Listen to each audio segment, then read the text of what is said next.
நான் என்ன கேட்கிறேன்னா, ஏன் இந்த கொர்நேலியு வணங்கி கொண்டிருந்த தெய்வம் உண்மையான தெய்வம் இல்லையா? இவன் கொர்நேலியு வணங்கி கொண்டிருந்த அந்த கர்த்தர் உண்மையான கர்த்தர் இல்லையா? ஏன் பரிசுத்த ஆவியை பெற்ற பேதுருவிடத்துல போய் அனுப்புறாரு ஆண்டவர்? வேற யாருக்கிட்ட அனுப்பிருக்கலாம்ல? அந்த பிரசித்தி பெற்ற சபைகள் இல்லையா? பிரசித்தி பெற்ற தேவாலயங்கள் இல்லையா? வேற எந்த தெய்வங்களும் இல்லையா?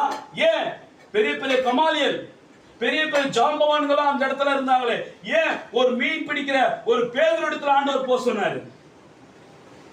ஏன்னா பேதுரு மாத்திரம் தான் அங்கே பரிசுத்த ஆவியை பெற்றுக் கொண்டிருந்த நபரா இருந்தான். பேதுரு மாத்திரம் தான் என்ன பெற்றுக் கொண்டிருந்தான்? பரிசுத்த ஆவியை பெற்றுக் கொண்டிருந்தான். இப்ப நான் உங்களுக்கு ஒரு சின்ன கேள்வி ஒன்று கேட்கிறேன். நம்ம எல்லாம் சபைக்கு தானே போய் கொண்டு இருக்கிறோம். பரிசுத்த ஆவி என்றால் என்ன? தெரிஞ்சவங்க சொல்லுங்க. நீங்க யாரும் சொல்லாதீங்க, நீங்க சொல்லுங்க. ஏதாவது ஒன்று சொல்லுங்க, பரவாயில்ல.